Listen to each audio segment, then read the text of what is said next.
Hello everyone, Dylan here. Quick message before we start this week's podcast. Hayden, we don't have a sponsor, do we? Nope. So our sponsor this week is just going to be us, talking to you guys and asking you to just do 3 things for us. We've seen a big boom in numbers lately. We love reaching as many people as possible, and this will really help us. So number 1, please leave us a review on whatever platform you're listening on, whether it's Spotify, Apple Podcasts, Amazon Music, whatever it might be. Leaving a review really helps. 2, follow us on whatever platform you're listening on. It could be Spotify, it could be Apple Podcasts, it might be Amazon Music. But if you follow us, you will get a notification straight away every Monday morning when a new episode is released. So you can just click it and listen and play. And the last thing, probably the most important thing, the thing that we would love to see more than anything, is sharing the podcast out amongst people you think might get something from it. If you do those 3 things, we can't tell you how much it would really, really help us. So thanks for listening, and let's jump into today's episode. Hello everyone and welcome back to another episode of Teach, Sleep, Repeat. My name is Dylan. And my name is Hayden. And at this point, normally in the podcast, we would sit here and we'd go, haha, let's have a little joke and a catch up about our week. I'm a teacher, you're a teacher. Lots goes on in school. However, we're going to skip all that this week, right? Yeah, a bit different this time, isn't it? Well, we've just had an interview with Charlie, the teacher's health coach. And do you know what? We're breaking our script here. We're going off script. It was so amazing and it was quite long, and we want to show you the whole thing. We don't want to edit it. We don't want to cut bits out. So we're just kind of rushing through this. Is that because it was really good or because you can't be bothered to edit? A bit of both, to be honest with you. No, it was really, really good, genuinely insightful. And I implore you to listen to through the whole episode, because he gives so many tips, so many actionable things you can actually do to help your well-being, help your workload, reduce stress, all these amazing things. So yeah, we just want to jump straight into the episode, really. Yeah, I mean, we could talk about it right now, or we could just press play on that interview. How about I just cut right here? Hello, Charlie. Thanks for joining us. The Teacher's Health Coach on Instagram. If anyone wants to go and have a look, we'll link you down below. How you doing, mate? Yeah, not too bad. Being honest, feeling that end of term tiredness, which I know I'm not allowed to say really, not being in school, but feeling the waves. I blame my other half. She brings back all the germs. She brings back the tiredness with her. But yeah, feel a little bit like that. But no, feeling good. Amazing. It's true. It's true what they say about like teachers getting with other teachers as their partner. I mean, my partner's a teacher. I'm a teacher. My partner's also a teacher. You're a teacher. And Charlie, you obviously started off teaching. And I just wanted you to let our listeners know. So you were a teacher. A lot of our listeners will be hearing this thinking, oh gosh, I don't know if I can do this much longer. And we'll get into all of the well-being and the workload and the health kicks. But just an insight into your story so far, really, because you've built up an online presence where you're really encouraging amazing messages for teachers and their health and their well-being. What is your story? How long did you teach for? What made you take the plunge to kind of move out of that and go into this direction? Yeah, okay. I don't want to send anyone to sleep, so I'll try and keep it relatively concise. So basically, I taught for 8 years in total, and most of that was upper key stage 2, so a lot of year 5, 6. And about 5 years into my career, it sounds a bit dramatic, but I basically had a mental breakdown. It's sort of, burnout is the word that we all kind of refer to, right? Which as I think I was like 26-year-old lad, it's not what you expect to happen. And like I said, I'd literally been teaching, I think, 5 years by this point. And it was years in the making. It was a build-up of habits. It was a build-up of insecurity. It was a build-up of over-delivering, of overworking, all the stuff that we'll probably touch on in today's episode. And it kind of got to, middle of year 5, really. And it was a really tough year for me, generally speaking, like personally. So my partner of 5 years, she'd moved to Africa the year before, and she just signed a contract to do a second year without telling me. So that relationship was kaput. So that was 5 years of my life that had come to an end. It was my first year teaching year 6, so fun, tough. Joys. Yeah, lots of things to talk about there. And also my LSA, Sally, she was diagnosed with cancer after a few months of that academic year. I think October, November time, give or take. And we literally worked together since the start of the academic year. But when you just meet someone, particularly in a professional capacity, you just gel and you glue, and they get you, and you don't have to say things. You're all, you know what it's like. She was that for me, and she was also kind of like the school nan. Yeah. And I haven't got any grandparents still alive, so she kind of became my nan within literally a few months. Yeah. And she was a bit of a character. smoke and smoke like a trooper. Loved gin, loved the caravan club. Like she was a proper like. I can imagine this person is pretty proper character. Yeah. And she was diagnosed with cancer, and she sadly passed away. I think it was early June the next academic year. Yeah. So she was obviously off for a very long time, and we'd keep in contact. And she'd send me pictures, like when she got a new haircut short, she'd send me pictures and stuff. And you know, it was really hard because she was clearly deteriorating throughout the year and everything. And then obviously year 6 and SATs and then that pressure. And basically all this kind of came to a head. And I said this on a podcast recently, actually. The thing that gets me is that none of it was front of my mind. All of that stuff was happening. And I don't know whether it's because there was a lot of stigma in my mind around mental health, or whether I was very ignorant to mental health and things. Because to be fair, at that time, mental health was someone depressed laid up in bed. Like that was my picture of mental health. I was very ignorant, but I didn't realize any of this stuff was going on. It was all bubbling, had no sort of thought about it. Anyway, about a week before the SATs, so great timing. I can literally picture now, I was stood in the middle of my classroom, and it was just after break time. And the kids were coming in, they were a little bit late, and something had happened at break time. And there was a boy in my class who had been on a reduced timetable, and he was just coming back into school. But we built up a great relationship, and he had great days, and he had days where he wasn't quite himself, and he really struggled with emotional regulation, and his home life, bless him, was very turbulent. And, you know, it's often those children you build the best, the strongest bonds with. And he came in, and essentially something had happened at break time, something in football. And he came in very, very dysregulated, and pens went flying and books went flying and chairs went flying. And again, I taught him for nearly a year by this point, and I'd been at that school for 5 years, and I dealt with that in almost every class I'd had at that school, bar a couple. And it wasn't a new situation at all, but something in that moment, it almost just kind of snapped. It was like the elastic band had been stretched too far. And I basically it was only the second one I've ever had in my life. And I didn't realize the first one was one until afterwards. But I had this massive panic attack, like horrendous. And if people haven't had a panic attack, all I can say is that I was convinced I was dying. 100% convinced. That's the only way I can put it into words. It felt like a fridge had been tipped over on my chest. I was dripping with sweat. My heart was pounding so hard but so fast and painful. And I was shaking. I couldn't speak. And the only thought that came into my mind was that I don't want to scare the kids. Because I was convinced I was having a heart attack. I was like, this is it. Okay, well, I don't want to scare you. So I took myself out of the classroom, sort of signaled to my year leader, and we had 4 rooms down a really long corridor. So 2 rooms were opposite each other. And I kind of said, I don't feel well. And I took myself off, and after a few minutes, or it probably was a little bit longer than that really, I started to kind of sort of calm myself down a little bit. And I was kind of thinking, well, is it a virus? Like something's wrong. I'm physically unwell, basically. And then I went to see the assistant head, and she kind of talked me round and things, and sent me home.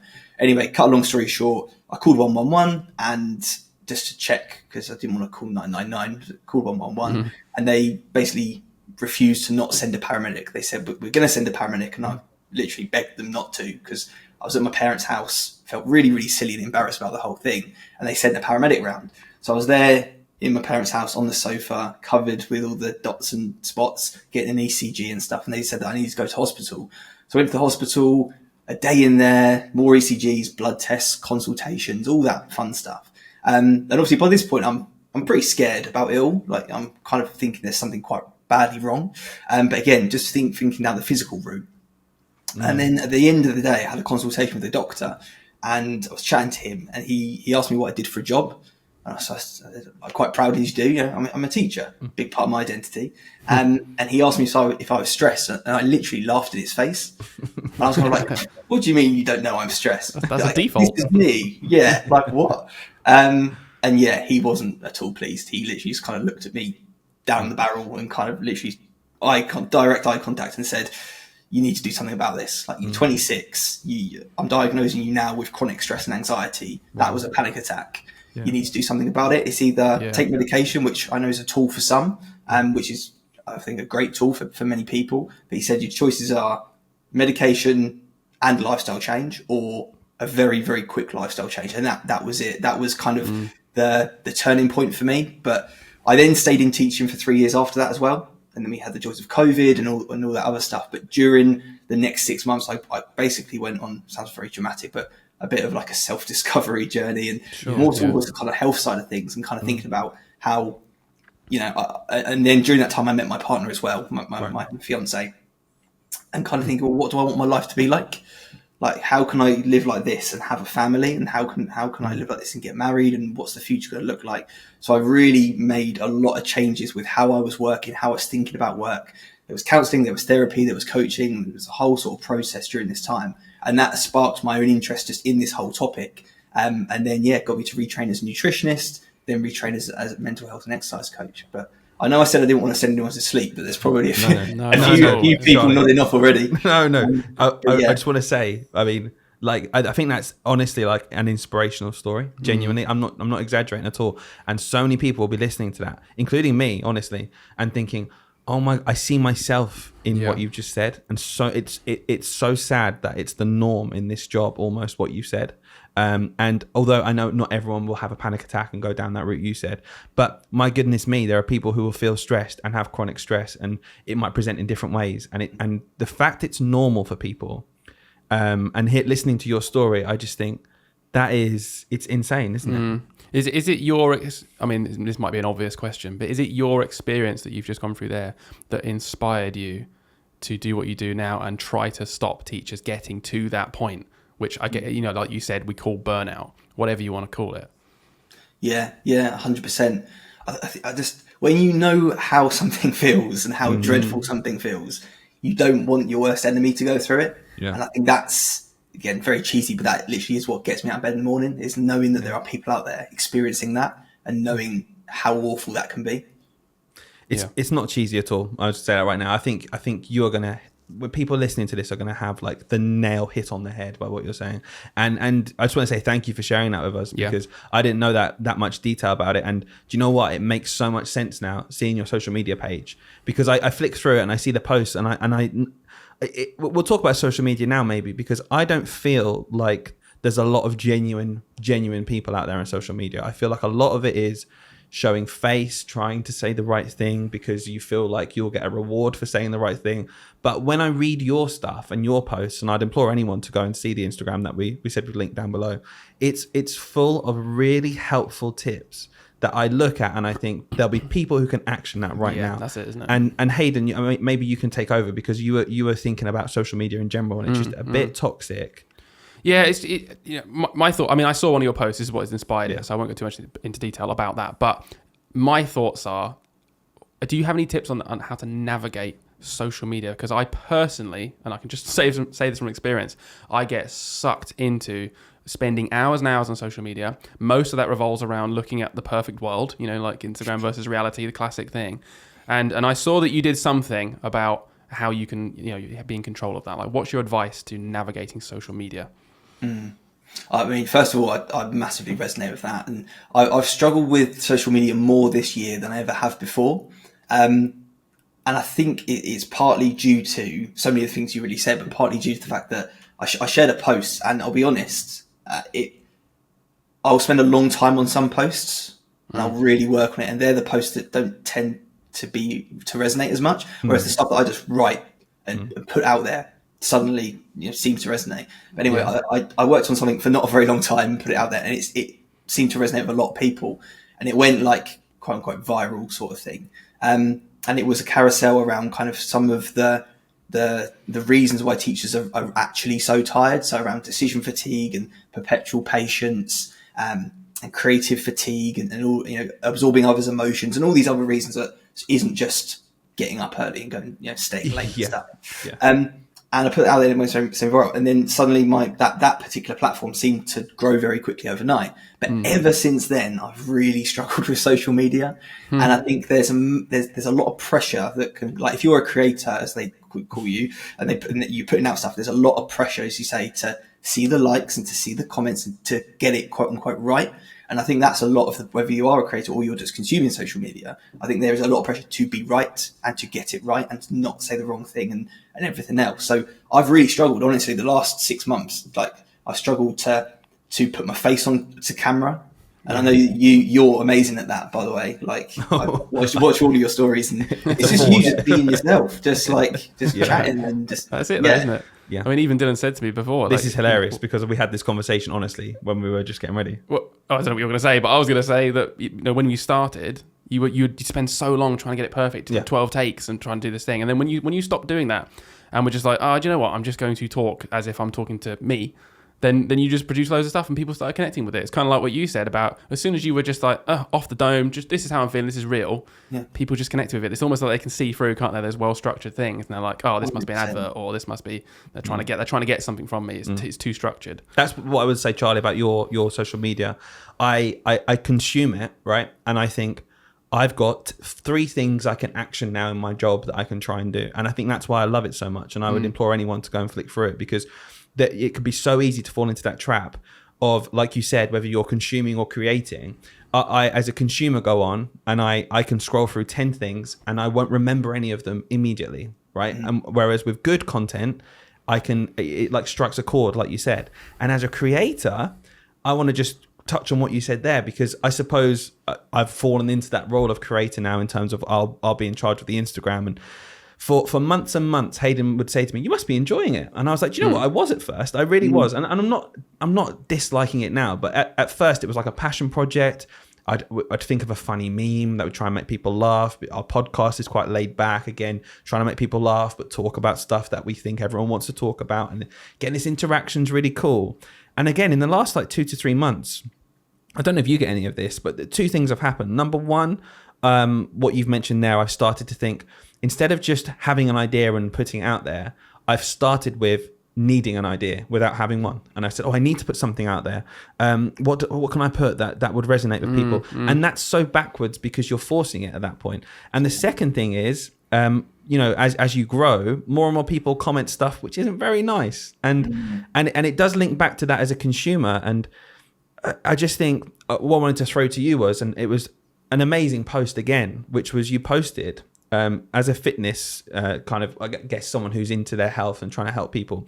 You have those photos of you looking in unbelievable shape, like traditionally, wow, as a PT, this is what you'd want to post, because people will see that and be like, I want to work with you.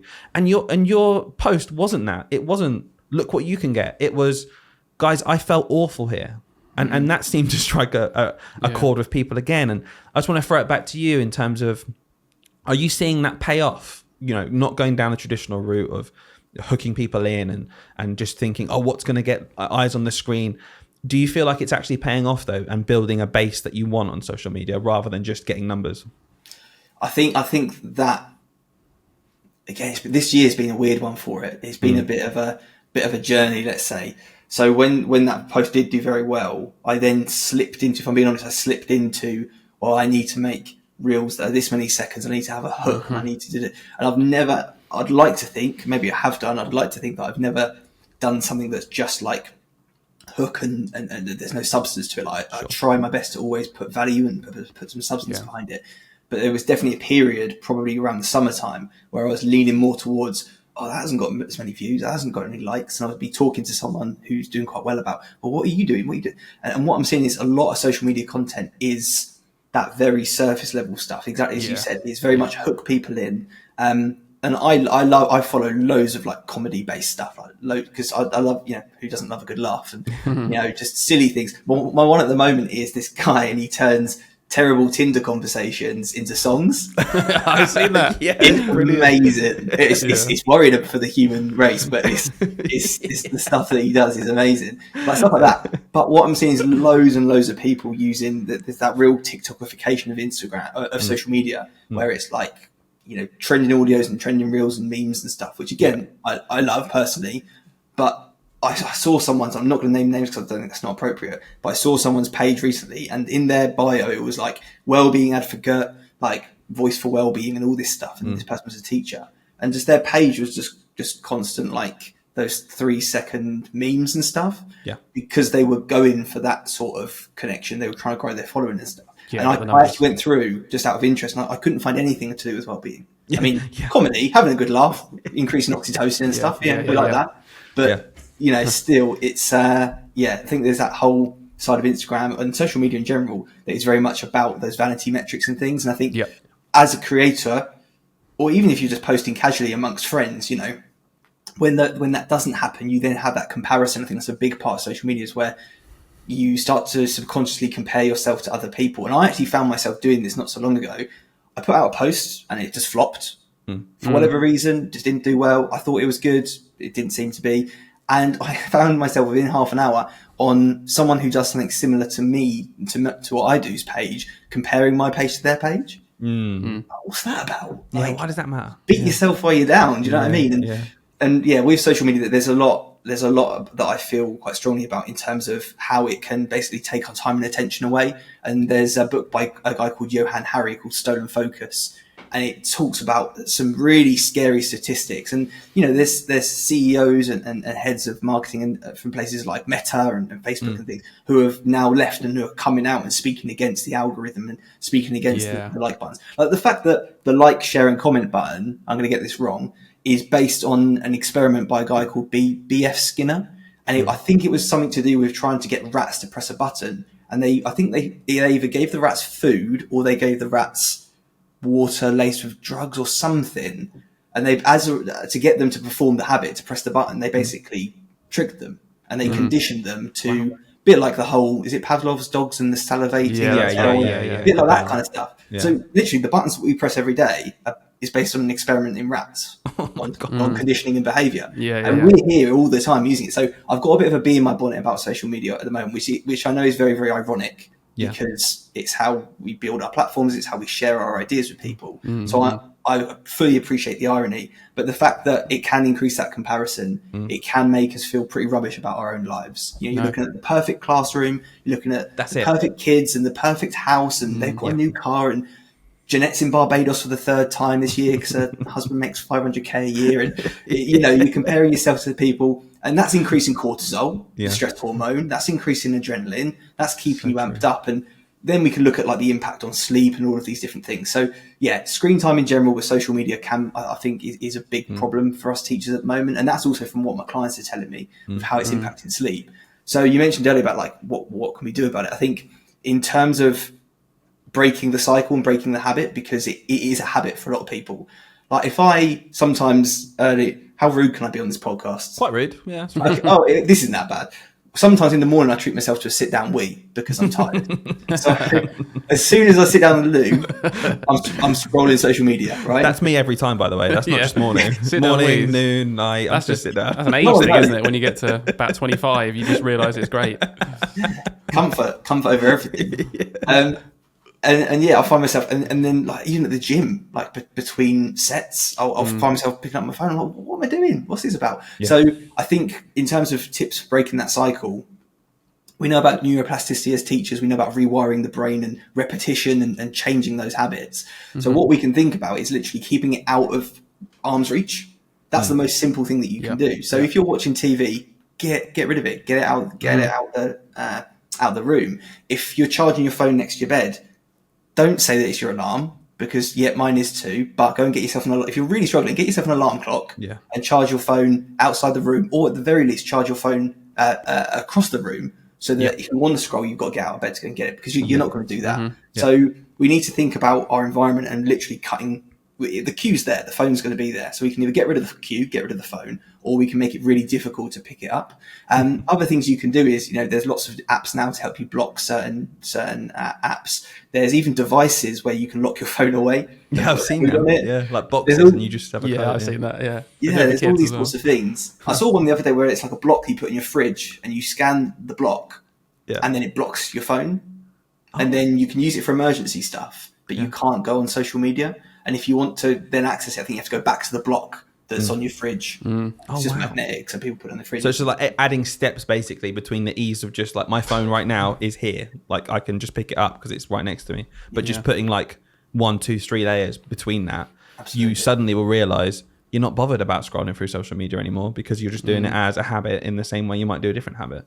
Yeah, 100%. And I think we also need to appreciate how impactful it is just on your kind of your neurochemistry. So when we scroll social media, yes, it gives us that adrenaline and that cortisol, but cortisol's cousin, if you like to call it a cousin, it is dopamine. And also scrolling and consuming social media will increase your dopamine. Dopamine being that reward, that motivator, that driver chemical. And it is really, really rewarding. Yeah. You don't sit there and go, oh, I feel great, as if you'd gone and cleaned the kitchen or gone and done a workout or, gone and done the food shopping. After those jobs, you're a bit like, I feel achieved. I feel accomplished, sorry. Yeah. Whereas with social media, it's almost like this drip feeding of fake dopamine through the brain. So because it's a big effort to go and clean the kitchen or go for a run or go and do a workout, but the reward's good. But then, what's easier is just get your little drip from a scroll of the thumb. Because you know what?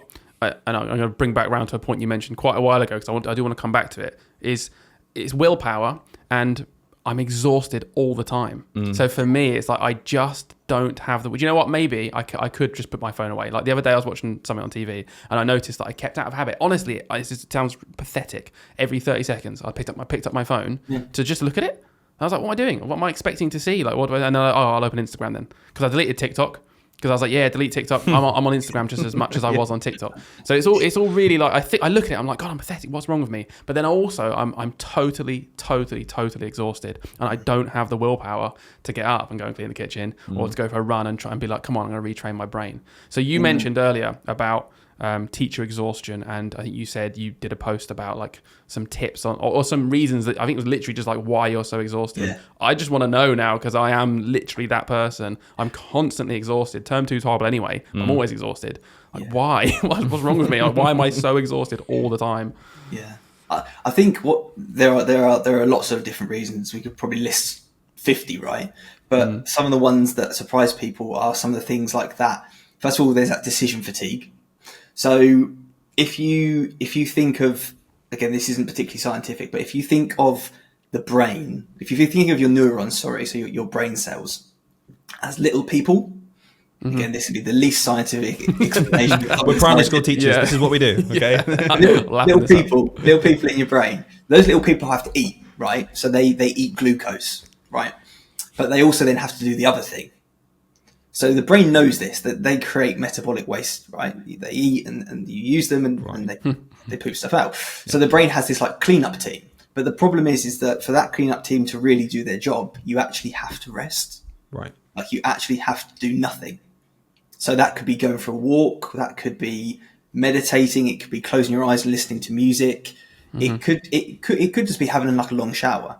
But what this allows your brain to do is go from the central executive network, which is like you're engaged, writing, I'm planning, I'm problem solving, you're doing something, which is what teachers do 10 hours a day, to what we call the default mode network, which is kind of like I call it your passive network, but it's kind of you're like, say you're doing something that is maybe habitual, like doing the dishes in the shower, whatever. And what this allows your brain to do is to, again, connect the dots, sort of sort your memories, emotionally process, but it allows that cleanup crew time to go around and to clear some of this waste. So one thing is to connect to that is like decisions. Not only is it say we like switched on for 10 hours a day and that cleanup crew is not getting time to work, but we're making so many decisions. And people, like you say, like that self-talk, if you like, of, I'm pathetic, I've got no willpower, why can't I do this? What's wrong with me? That's a big one. What's wrong with me? And we get this really negative self-image come up because we're just, really, really tired. But when it comes to seemingly little decisions like what's for dinner, we then beat ourselves up because we can't think what's for dinner. I'm going to get McDonald's again. Oh, okay. We've all done that. Right? You make a bad decision. We've all done that. And then we beat ourselves up for it, and that self-image gets consolidated. And it's almost like James Clear, who wrote Atomic Habits, talks about casting votes for identities. And every time you do something, you're showing yourself what kind of person you want to be or what kind of person you are. Sure. So every time that you have no willpower, let's just say, because you're just exhausted, and it's a very human thing, you're then making decisions that are reinforcing your identity, which then leads you to make more of those decisions. So a few things. We're constantly engaged as teachers, our brains, tons and tons of decisions. I saw a post, I don't think anyone can really quantify it, but it's like we make 1,500 decisions as a teacher, or we make more decisions than a brain surgeon. There's all those stats out there, and we probably do, let's be honest, because we're making decisions. I think someone said it's every 4 seconds I read on it. About right when I think about my day teaching. Well, it is. It's like, that's what, I think about teaching. I'm so engaged in the moment of teaching, right? And it is genuinely because I am like totally. It's like playing a game that you're really into, right? And you're totally absorbed. Yeah. I'm like that for 6 hours a day with kids, and I'm constantly assessing and making decisions about each of the 32 kids in that class. So it makes sense. Yeah, 100%. So you got those things going on. You obviously got like that chronic cortisol build up. So being that stress hormone, teaching is. I think when people say teaching is a stressful job, it's like the understatement of the century. But you are taking on those children's emotions. You're taking on colleagues' emotions. You're taking on, in 2024, we're now taking on the emotions of the family and the grandparents and this person. And as a teacher, you are a teacher, a social worker, a nurse. Every other job under the sun is condensed, and we can get into the politics of why that is, maybe. But you're doing all those things. So you're absorbing all those emotions and that chronic cortisol build up because you're stressed. And one thing that our brains are built for is stress. So when people say, I'm really stressed, I think what we mean is I'm chronically stressed and I'm not recovering enough, because as humans, our brains and bodies, we are built to experience stress, which is great because we go out and we fight off a bear, and we then pick some berries, or we build a shelter and it falls down and that's really annoying. So then we build it up again and we build a fire in the rain and we go and hunt an animal and we run for 6 hours and all this kind of stuff that we are literally built to do. But then what we used to do is we would then go back to our caves, or we'd go back to wherever, and then we would sleep 9 hours and we'd have a big meal and we'd sing songs and we'd rest, we'd switch off. We wouldn't be on our phones, obviously. We wouldn't be working. We wouldn't be worrying about the children in school. So stress inherently isn't a negative thing. It's the fact that we're not resting enough, because there's the equation of stress plus rest equals growth. And that might be your muscles in the gym. It might be your resilience to certain emotions. It might be studying at university to become a teacher or whatever. Like when you stress your brain, you go away, you recover, you come back stronger. But as teachers, we're stuck in that stress. There's no stress, rest and growth. So there's a lot of factors that play into it. There's a few others that physically it's exhausting. Like a lot of people are on their feet for hours upon hours of a day. I think that's understated, by the way. I think that's something that, in general, even teachers themselves don't necessarily think about, because we're so focused on we're stressed because we feel it here. You're right. Like when I finish a day of teaching, I sit down and I realize I almost then realize I'm exhausted. And do you see that a lot with teachers where they kind of don't even think about that? You've got to tell them you are exhausted physically as well. Yeah. 100%, and it's almost that, like some people call it fight or flight, and I think that's a little bit overused. A lot of the time we're not actually in that true sympathetic nervous system. We're not actually in fight or flight, but we're definitely approaching it, and we do run on adrenaline. We run on coffee and cortisol and adrenaline, right? That's what we're fueled by. And when you are running on adrenaline, your world sort of shrinks a little bit. And when you are in fight or flight, your vision literally does this, which is why going outside and expanding your field of vision can really help increase serotonin, peaceful, calm, contented chemical, and then decrease cortisol. So literally go outside and just look at an expansive space, and you'll literally feel less stressed in that moment. Do you know what I love about this chat in general? I'm just going to reflect on it now, like our listeners might be. You're saying so much stuff that people might have heard before, but the reason I'm so engrossed and really loving this talk right now is because you're explaining it as well. Like it's so common for someone to say, go outside. And I'll say, you go outside at lunchtime, go outside. And I'm like, if they ever asked me why, I'd just be like, because that's what people say. But what I love about what you do, Charlie, is you know what you're talking about and you back it up with, because of that, like you said, you're in fight or flight, your vision's going to be, this helps you. And the idea of the cortisol build up. And I'm hoping what people are getting from this listening is, the big thing I'm going to take from it is the idea that stress is a good thing, because I never even contemplated that. And it makes so much sense when you just break it down. We're wired to feel stress. That's why after thousands of years of evolution, we still feel stress, is because it can help us in certain situations. Like you said, when we're fighting off a bet, of course we're going to feel stressed at that point. That's normal. But breaking the cycle and having rest, it's like, that is something we can say to our listeners and our teachers right now. We can say, guys, this is why, because if you don't have that break from stress, you're going to feel it. I personally, I don't know how it obviously, I know, Charlie, you built up to the point where what you mentioned earlier about having your panic attack. I don't feel like I've got to that point, but I feel like my body displays stress in a physical way. So I will know I'm stressed. And I think what you're saying is, chronically stressed, because I'm always stressed at some point.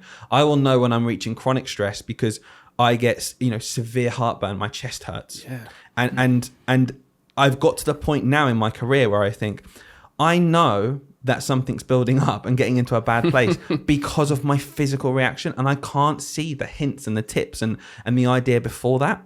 So what I basically want to put back to you is, when you're working with a teacher who feels this stress, do you find that it's quite individual, or are there also just this blanket things you can say to everyone? Like what's your process with someone? Yeah, I mean, 100%. I always give the most annoying answer, which is it just depends. Yeah, exactly. It's not an answer, but it's really, really annoying. But it genuinely does. Yeah. So, like, if I take one of you guys and I compare you to my client Sarah, actually no, let's pick someone else. If I compare you to my client Sam, right? She doesn't have any children at the moment. Doesn't have a partner at the moment. Works in a different school to you. Is a different age to you. Different gender. Different life experience. Different genetic. Like, you are completely different people. So if I was to say to Sam, to give some perspective shifts or some options to Sam and talk her and coach her through it, it would be completely different to what I might talk to you guys about. And I think that is so, so important, because go back to social media very quickly. We live in a world where people have very limited time, very limited headspace, very limited bandwidth. So we are living in this world of ultra fast information, and we have more information than ever, which is actually becoming a problem, I feel, for people's well-being. And everything is so black and white, pigeonholed and categorized, because that's how you get views. Yeah. If I were to go on a story and say, right, you're stressed, well, it kind of depends. And I would spend 10 minutes talking about why it depends. No one's watching that. Yeah. Whereas if I come on and say, to put it to a nutrition perspective, sugar is killing you, your cereal is really bad for you. Yeah. You've got to eat eggs for every meal. I saw a diet the other day where you're not allowed to drink water, and I just thought, stop the planet! I want to get off. We've reached the end point. If that's what's being put.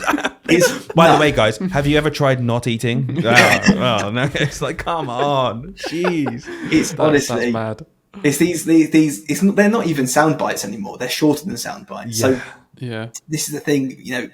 Health, well-being, whatever it is, whether it's your nutrition, your sleep, your mental health, your self-image, whatever, it's so much more complex because we are complex. It's all simple on paper. For example, take weight loss, calories in versus calories out. Yeah, cool. But what about someone's relationship with food? What about how someone's sleeping? What about someone's menstrual cycle? What about, yeah, sorry, I'm kind of going off on a tangent here, but no, you're right. Basically it does depend. However, I think there are some common themes particularly with teachers. Yeah. As teachers, I'd never want to tell someone how they feel or what they experience, because that's so individual. But going from all the teachers I've worked with, what I tend to see is that we're very, very hard on ourselves. We do set very, very high expectations. Mm-hmm. We can sometimes be a bit impatient in terms of results. I think that's humans in general. But I think as teachers, we are constantly told, get that child from working towards to greater depth within 2 weeks, and you've got writing motivation. How are you going to do that? We're told to do 5 years of progress in 5 weeks. And I do think that the term time constraints, where we are on a 6 to 8 week countdown constantly, and all of that, I feel, sometimes feeds into a bit of impatience. Plus, we use all our patience on the children and their parents, so true, and our colleagues and everyone else. So there are a few themes. So I think starting small is good, and that's really uncomfortable for teachers, because we want to do a 10 out of 10 job. But actually what happens is we do a 10 out of 10 for a Monday, Tuesday, it kind of falls off by the Wednesday. Whereas if we were to say, right, okay, I'm a 0, let's do it 2 out of 10 for a fortnight. Cool. Sure. I'm going to wake up and have a glass of water. I'm going to put an apple in my bag and actually eat it. I took the mickey out of my partner because she's got 2 Satsumas that literally, they go out for a day trip and then they come back again. I end up drawing faces on them and giving them names because you're just exposing me. I hate this. Like my Apple described does that. Hayden. My Apple does that every day. It goes to school with me. Oh, it comes back, goes back in the thing. But something Charlie said there, which Hayden, we've spoken about a million times, maybe we can go in a bit more detail, is that idea of setting the bar way too high, and that idea of, well, do you know what? If I'm not going to become Mo Farah overnight with my running, why would I bother going out and trying even to fail? And You've talked about this, Hayden, before, where you want to be amazing at stuff straight away. Yeah. And I get frustrated. And I know you're the same. We're both very much. It's terrible. I'm embarrassed by this mindset of unless I'm going to be a lot of negative self-talk here. No, but it is because I want to change. I need to change Yeah. this. But my mindset of a lot of things is unless I'm the best at it, I don't want to do it then. And it's really bad. And that's the same with. And I think that does boil down to even those smaller decisions. You know, like you were saying. Like I don't want to go cook dinner because it's not going to be the best dinner, so I'll get a takeaway. It's like, well, hang on. There was probably a middle ground there that was considerably better than. Yeah, it might not have been like a 10 out of 10 healthy meal, but at least it's homemade. And yeah, okay, you use something which might not be ideal, like a sauce from a jar instead of making. But that's still better than a McDonald's, right? Yeah, exactly. And exercise. Like I kind of want to talk about exercise maybe now or soon, but like. I don't do since we had our children. I say we as if we had the same child. We had some children around the same time. And since we had our children around the same time, I've genuinely done no exercise, no high intensity exercise. Obviously, like you said, I'm walking around the classroom all day. I get my steps up at school where I'm just constantly moving. But I haven't done any high intensity exercise in a year now. And it does really worry me. I'm starting to get stressed.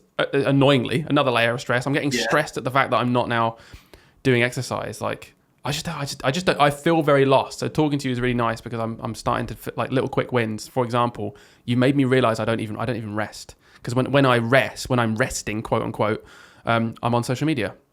Yeah, like it's not even resting, is it? That's what you're saying is like that's not true resting. Like meditation would be much better. But anyway, back to exercise. What do you have any advice on like just breaking that first boundary then and not doing nothing?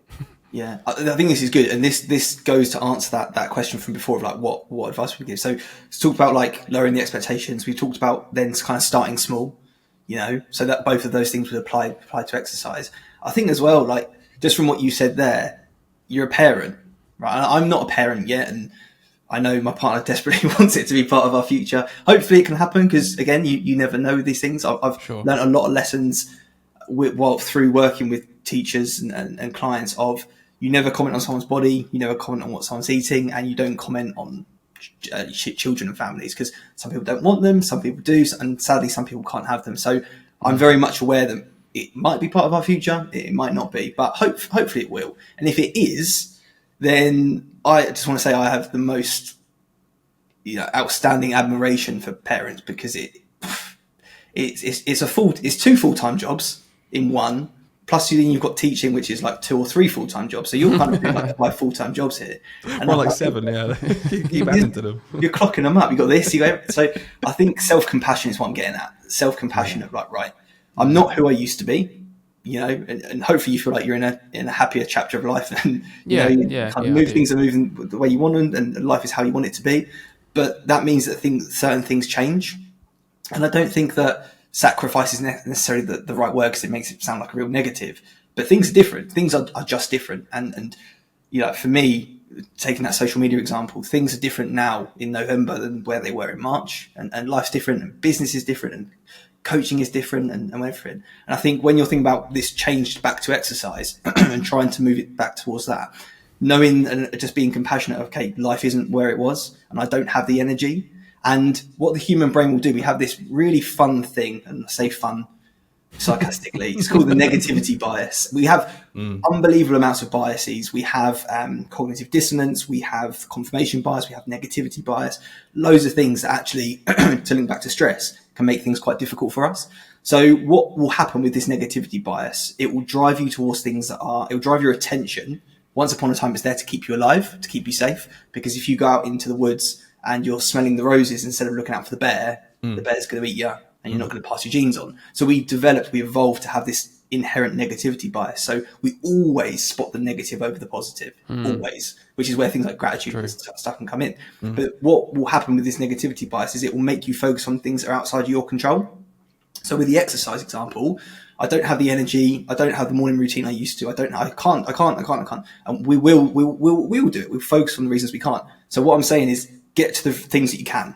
So can it be literally, and it sounds ridiculous and people won't do this because they feel it will be so insignificant, but can it be you put your shoes in the car, your trainers in the car, and after work you put your trainers on and you go for a walk, and on that walk you see 2 lampposts and you say, right, I'm going to jog between those 2 lampposts, which might be like 15 seconds, say.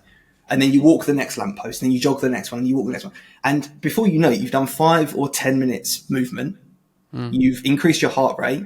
You've started to get those muscles working, and you've started to actually build up your cardiovascular system. Yeah. And if you were to, people won't do it because they think it won't make a difference. If you were to do that twice a week, that walk, run, lamppost thing, twice a week for a month, by the end of the month, you're a runner.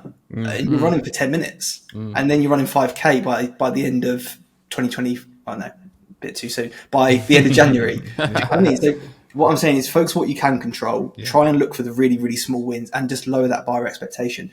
I would honestly say going out for a walk will be the spark that then gets other things going. I think almost every client I've ever coached, if they're now in the gym, or if they're swimming, or if they're doing yoga, or if they're working out at home, it's because they've started with a 5-minute walk. Yeah. I'll give you another example. I was on a coaching call with a client on Tuesday, and she's really struggling with at the moment. She's changed jobs, loads of new responsibilities, new role, lots of stresses, lots of things going on in her personal life, and she's been struggling to get some movement, some morning movement in, and she knows it makes her feel really good. And this is going to sound ridiculous again. People are just going to think, "What's the point?" But what we're doing is she's going to leave her flat. She is going to walk to her car, which is like a 10-meter walk. Walk to a car. She's going to unlock it and put her bag in. She's going to lock it again. And she's going to walk 30 seconds away from her car, timing it on her phone, turn around and walk 30 seconds back to her car, because that's a minute of walking. And then she's then going to walk away from her car for a minute. And we're going to build this up and build this up. So over the rest of this half term, by the time she gets to the Christmas holidays, she's going to be doing I haven't actually worked out the maths, but she's going to be doing like a 15, 20-minute walk most mornings. Yeah. Because we decided one of the things was that she keeps snoozing her alarm. So we need to acknowledge that if that is a barrier, even if she snoozes her alarm, what can she do? And at the moment, she can afford, even if she's late, she can afford to be late by an extra minute by walking away from the car for 30 seconds and going back. Yeah. And this all sounds ridiculous. I know no, it doesn't. No, it doesn't. It doesn't. It makes complete really sense. Impactful because it's about as we know with neuroplasticity and building habits, it's about the repetition. It's not about the intensity. It's about the frequency. Yeah. Right. So start small.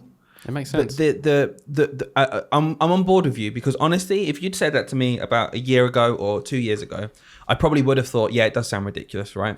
But the only reason that sounds ridiculous is the mindset that we are currently stuck in, which is, unless you're going for a half an hour jog before you get in your car in the morning, what's a minute going to do? And you've perfectly explained what a minute does. So if anyone's listening to this thinking, I do literally nothing, there is absolutely nothing out there that can't convince me that a minute walk isn't better than a 0-minute walk. And once you do a minute walk, why wouldn't it turn into a 2-minute walk, a 3-minute walk? That's the allure for me. I think that's where you've really got my mind. It's clicked now. It's not about the minute walk. It's about the fact that it unlocks the 2-minute walk. And it's about the fact that then unlocks the 3-minute walk. It's the butterfly effect, isn't it? I can see that. And it works. And I get that because I'm a teacher. And I do that with kids all the time. Why do I not? Yeah. You know? This is the point I wanted to make right now. I don't know, having worked with teachers, Charlie, and being a teacher, and our partners are all teachers as well, the thing that strikes me the most about this whole health, well-being, looking after yourself, is our entire job and our purpose in life is to look after other people and help them and see them develop and watch them go from A to B in the best way possible. That's also good for their well-being, that keeps them safe, that makes them happy. We are experts at doing that. But when it comes to doing it to ourselves and seeing ourselves as a human being that's worthwhile, Hayden would never say to a child in his class, "Oh, that's pathetic. That's pathetic that you can't do your own. You make your own healthy lunch.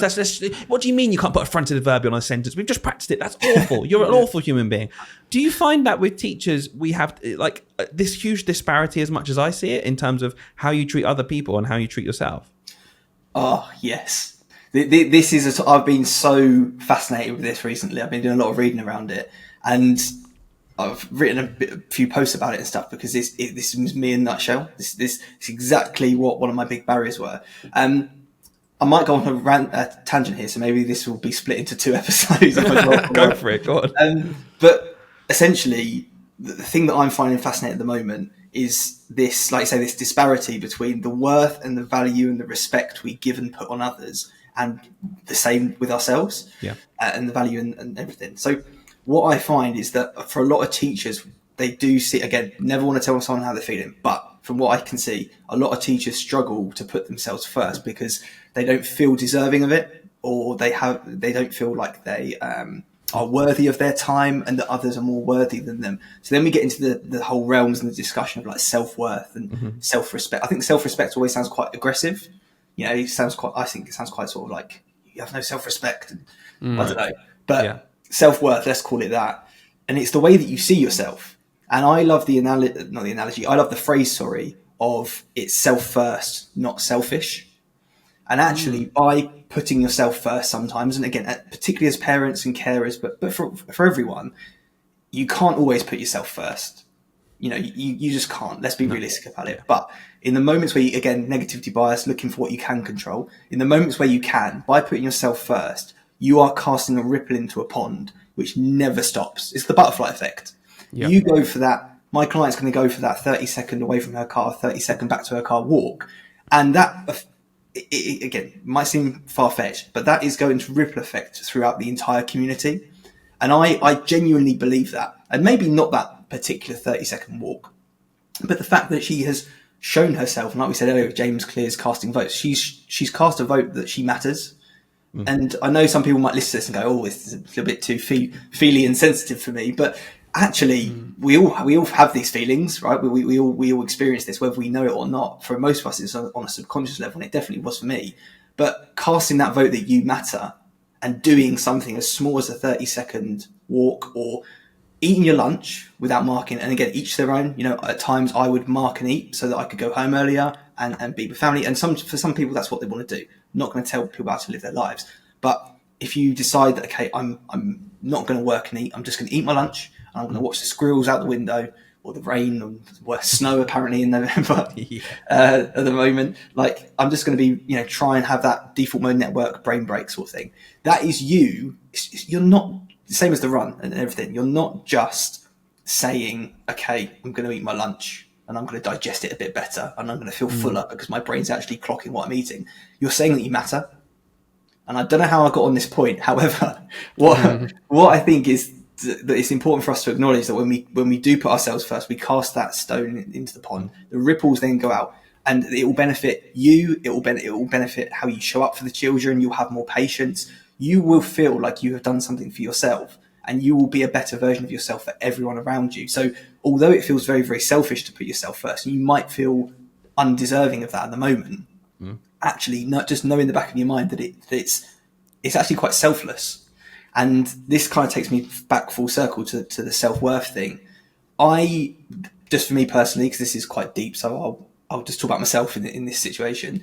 But I found that I was wearing, you hear quite a lot in teaching about that busy badge of honor and all that kind of stuff. And I was wearing that stress. That stress was like a cloak, a gown that I draped over myself, and I was so proud to wear. And I'd say to my friends, "Can't come to the pub tonight.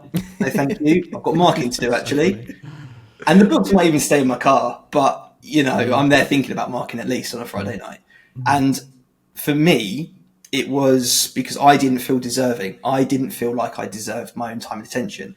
And actually, by me being by me almost projecting and pretending to be selfless by putting people first is what I'm getting at. So, you know, I've got to do my marking. I've got to go and sort that thing out at lunchtime. I'll say yes to that club. I'm selfless. I'm giving. For me, just me personally, I was actually trying to avoid the discomfort of saying no to people. And I was trying to make myself feel better. And I was attaching my self-worth to my job. So when you look at it that way, was I actually being selfless, or was I actually being very, very selfish? Because I was giving to others, but really, if I'm being honest, it wasn't always for others. It was because it made me feel good. Right. Yeah. You know what I mean? It made me feel like I'm being productive. It made me feel worthy. I could then say that, you know, I'm the teacher who's always stressed and I'm always rushing around. So true. It's just for me. Again, I know that might not land well with some people, but for me, I was being very, very selfish by being so selfless. Yeah, which is a really weird way to think about it. No, I get it. Back to the pond. You know, cast that stone, and the ripples will positively impact people around you. Yeah, I mean the crux of that as well. I think a lot of people use this kind of. You've gone into much more detail, but the analogy I always hear is if you don't put yourself first, you're not actually going to be, ironically, as good as a teacher as you think you are. If you're constantly exhausted because I'm so selfless, you're actually you're potentially not even going to be as good as you would be if you actually put yourself first. Like we've discussed before about like a long time ago, we were talking about, if we were leading a school, my mantra is very much, and I think this is a bit controversial really, is put the teachers first. Genuinely, I've always said if I was going to run a school, my teachers would be my top priority. But everyone's like, oh no, you can't say that. You have to say the kids come first. Yeah. The kids come first. It's like, oh yeah, okay. Obviously, I'm not saying I don't care about the kids, but what I'm trying to allude to is what you really nicely described there, which is if I have happy, motivated, healthy teachers, they will do a better job than the other version of that, which is what most of us are. We feel all the time. But we also, so it's just so nice hearing you talk, because the other week we talked about essentially what you described to me was what we were calling teacher martyrs. It's that martyrdom of I must sacrifice myself to be a good teacher, and you wear it as a badge of honor. We've been there, you've been there, like a lot of people have experienced that. But you kind of summarized it in a really nice, sensitive way. We just had a bit of a rant about like how it's kind of like it's ruining the profession because we can't get stuff done. Yeah, but Charlie is right though, because like we tried to say in that chat, you can't talk for everyone, because there'll be some people who that selfless badge actually intrinsically they are probably being selfless. Like you talked about how you're being selfish because you make it feel good. I know I know some teachers right now who I really truly don't think are being selfish, who are trying to be selfless, and actually they've got a pretty good balance with their life. They feel quite healthy. They're in a different position. Their home life is so that they want to put that extra time in, and they're choosing to do so. I think that where it can become toxic is what's happening in the profession, where that can become expected. And I think that's where the burnout happens. That's where the stress happens, where teachers who are doing what you said, what we talked about earlier in our career, where we're saying yes to everything because we're teachers and that's a badge of honor. When that from the powers that be becomes the norm and expected, you're never ever going to break that cycle, because what you've summed up today really nicely is the things you can do to change, to help your well-being, to help your health. And the thing we talk about sometimes is we're not saying that you can control bosses, SLT, toxicity from the public, some of the public in general. So I just wanted to say thank you, because I think what you're giving is tangible advice to people here. As you might find yourself in a situation, we're all in teaching, we can't pretend it's not broken to an extent, we know it is, but do you know what, people still love teaching, people want to get around it. And I think you've given some really solid advice. There's just one thing I wanted to get before we do finish this chat, is I wanted to talk about food briefly, because this is something that I know Hayden and I and a lot of our listeners, because we've touched on it before, really struggle with. So I'm not afraid to say I do really struggle with food in general. And you talk about emotion-led eating before, and how teaching can be that kind of job where you reward yourself with this chocolate cake at the end of the day or something. Or in the staff room. Yeah, in the staff room, exactly. There's loads of stuff. And I just wanted to get your insight into your thoughts on emotion-led eating, because I've done it before where I'm extremes, like we talked about with exercise. You want to become a marathon runner, or you might as well not do anything. I have that same mindset with food, and I'm wondering if you can draw parallels maybe with the exercise, because I can cut out sugar because I think, right, cool, I feel like I'm addicted to sugar. Am I addicted? Can you be addicted to sugar? I don't know. I'm not a scientist, but in my head I think, oh, that's my problem. It's sugar. So I'll cut out sugar. I'll lose a bunch of weight. I'll feel great. And as soon as I have one thing, I then justify, well, I've had that thing yesterday. I've had, 4 months no sugar, but I had a chocolate bar yesterday. Nothing happened. I'll have another 2 today. And then I spiral back, and I'm up, down, up, down. And teaching is up, down, up, down. And I really struggle to disconnect my emotions and my stress with my eating. So I just wondered if you have any like general tips there of, what's going on when that happens. First of all, I love this topic. Yeah. So this could be an hour in itself. So I'll try and, as everything. How about, if you give us a general gist, we'll have you back on at some point and we can go into more detail maybe. Yeah. Okay. Yeah, that's a good idea, because I genuinely love this topic. I think with emotion-led eating, and I like that you said emotion-led eating, not emotional eating, because I think being led by your emotions is the crux of it. I think that kind of gives you exactly where to get in to the real nitty gritty, is to look at the emotion. But again, that's a deeper layer for a lot of people. The thing with emotional eating is to realize that you're doing it for a reason. You wouldn't do it if it didn't help, right? It's a coping strategy, and that's fine. And if, let's say, you've got 10 different strategies to manage, we're just going to focus on stress here, but it could be anger, it could be loneliness, it could be boredom, it could be tiredness, it could be anxiety, whatever.